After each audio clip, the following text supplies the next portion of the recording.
All right, so crypto vlog for, let's see, November 20th, 2022. We're almost at 11/22/22. It's gonna be a crazy day, just like 11/11/22 this vlog was. So we had a crazy Saturday. If you weren't paying attention to what happened on Saturday, Sunday morning, I don't know what you're doing. First, we had the World Cup. So GCR tweeted, and we had the sell-off from 27 cents all the way to 20 freaking cents. We had the FTX hacker dumping ETH, causing a little dip on Bitcoin and ETH. I think it dipped about 1%, maybe 1.5% from 16.8 to 16.5. And then we had the pumps that everyone wants me to talk about. Everyone said, hey, do a vlog on what happened with the BUSD pumps on Binance and Sonamble. What the hell? I don't even know the name. I tried to look it up, what the full name is. I couldn't find it. So it's SONM, but the symbol is SNM. I don't know if it stands for something. It probably does, but there's been no developments for over a year. What happened? Whales accumulated most of the supply, and then they sent it from like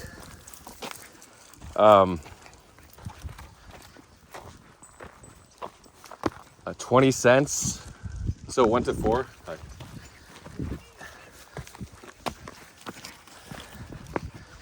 And then from 4, you thought it was done, right? Dipped to 350, but then someone put up a $6 million wall at 350, and it got sent to 14 freaking dollars. So I ended up going 70x overall. And could you short it? Yeah, I think a lot of people got liquidated shorting that. So it did have isolated margin. I'm not sure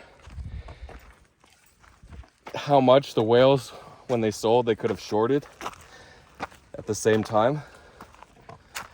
But you're basically at the mercy of the whales. So the question is, was that wall real at 350? Well, according to price action, it was. So it went to 14. So a lot of times they're fake walls, but you have to immediately sell if you see them remove that wall. But a lot of times they put that wall back, so it's really tricky. You can't just ape. A lot of people are like, oh, I saw that wall, I should have aped. What if it was fake? What percent of walls are fake? What percent are real that size? I don't know.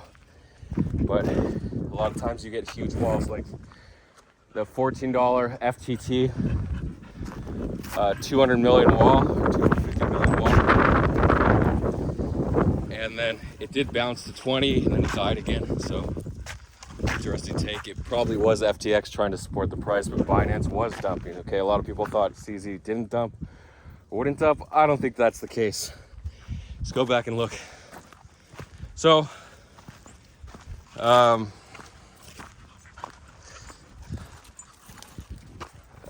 yeah, from 14 all the way down to 250. So it retraced. You could borrow, I think, 3K SNM. So at the peak, if they still allowed borrowing, around $30,000 or $40,000. But I would definitely put my stop loss as high as possible, above $50 if I had enough margin, say like $100,000 in my isolated margin account on Binance.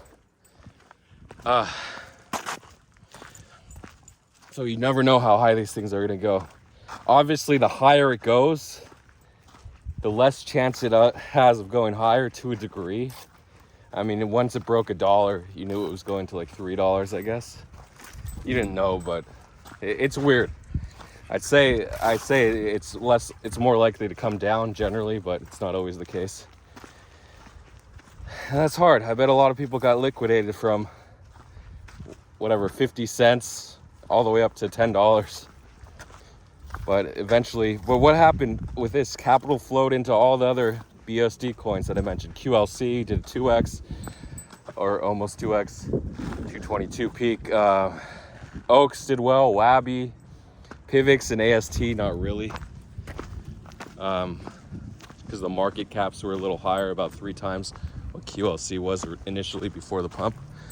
Like 7 million versus 20 or 25 million market caps.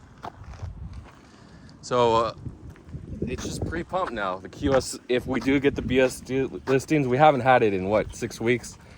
So obviously, well, we did have 4 weeks ago, or the Q S&T. We had the S&T listing, so that was 100 million, 112 million market cap, did nothing, instantly went 30% and died, or 20%. So we had the old, what was S&M exactly? So it was the original, the September 28th, first BUSD listing that set off the trend. And then when PHB and AM got listed, or you're like, holy crap, PHB and AM. And then the week after, we had pros and VIB. So those 5 coins had a little pump action going, either 1.5x all the way up to 5x. So really interesting if you were in any of those coins, because you got to capitalize on the beta pumps. Of course, if you were just holding S&M the whole way to 14, you would have made the most money, but nobody knows where the top is.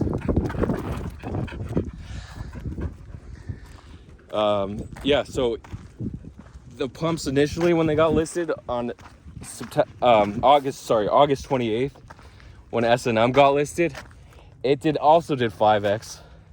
Initially it did 3x the first day, and then like a week later it did 5x. Then going to 86 sats from like 20 sats or 18 sats. So crazy pumps all around.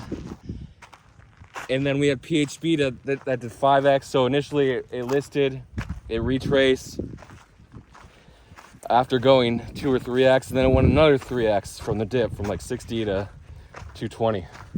Wait, 3.5x.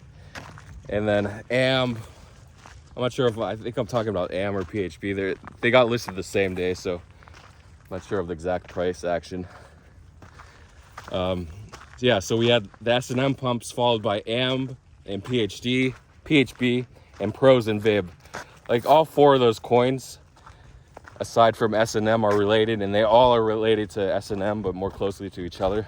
So it's weird the way these correlation pumps work, because all the whales have to be thinking the same thing. When the smaller traders get in, trickles down to the small guys, and then we have a massive squeeze going on across all the coins.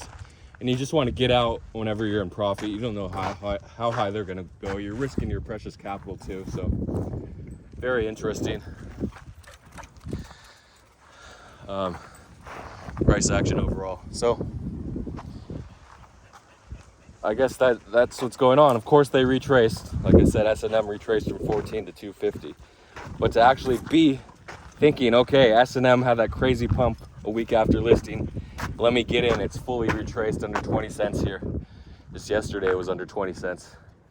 You have to be giga-brained, an ape, have the capital or risk, and just you aren't afraid to lose, because there's no guarantees in this market. And that's all I can say about that. What else can I say? So moving on to the World Cup. So I tweeted about fan tokens, ARG, Argentina, and Portugal are on OKX and Paribu, and then we have BFT Brazil and Spain, SNFT, Spanish National Fan Token, which is both are on MEXC. So OKX is a little bigger than MEXC, so ARG and PORS seem to be getting more volume and higher liquidity. But Tuesday, Argentina plays, so you can watch the price action of the ARG token, see if it goes up. It'll probably go up right before the match, right? Maybe on Monday night. And then since it's in Qatar, which is GMT +3 or UTC +3,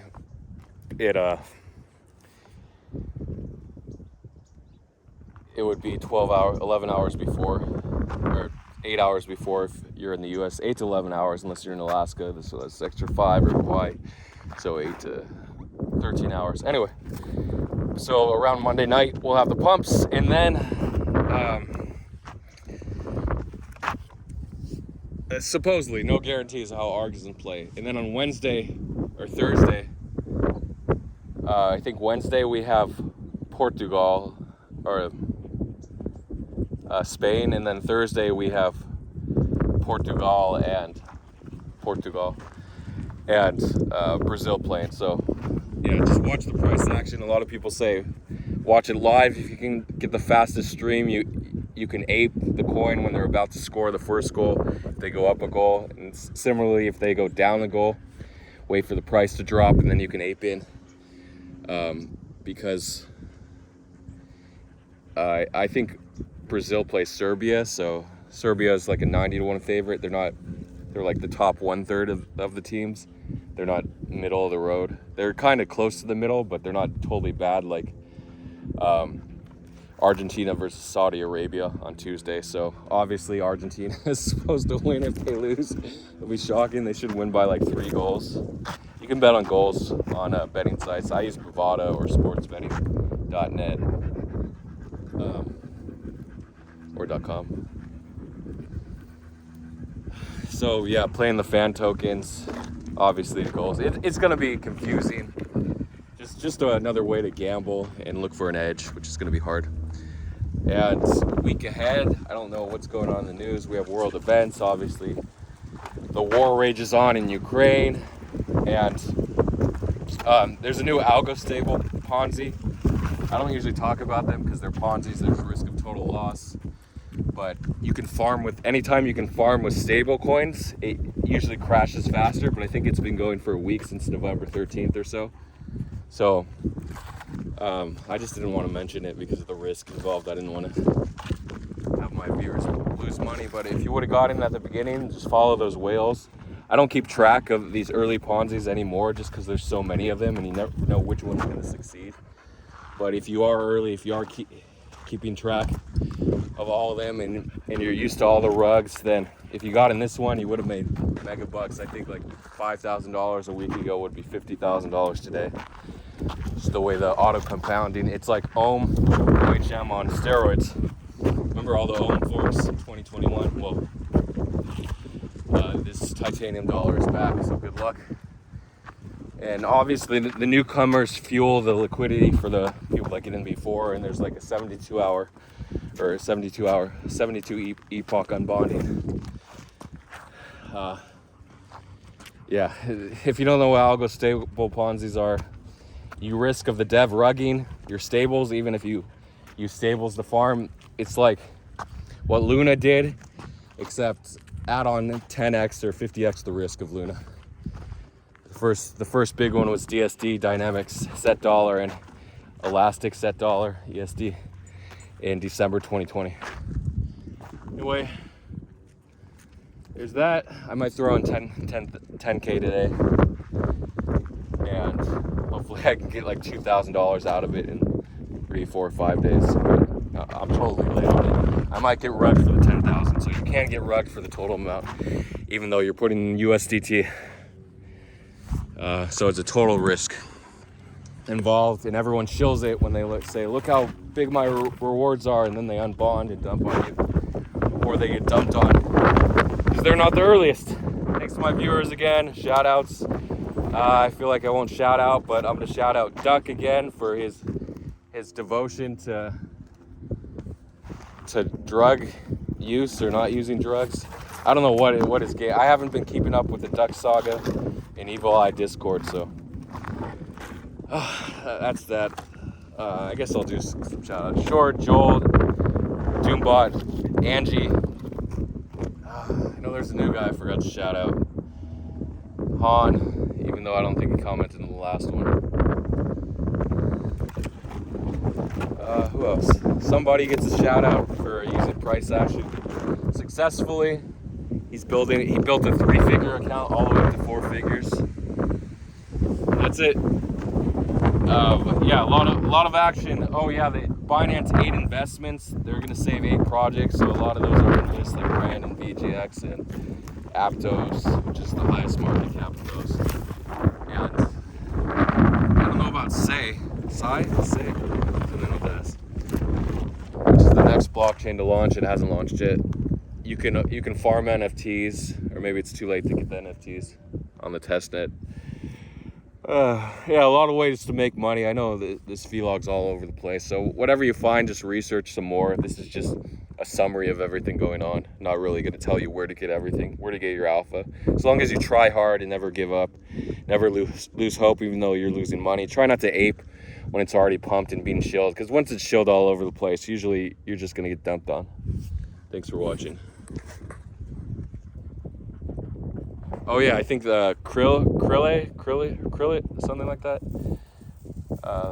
He had a late comment, so I didn't see his comment until later.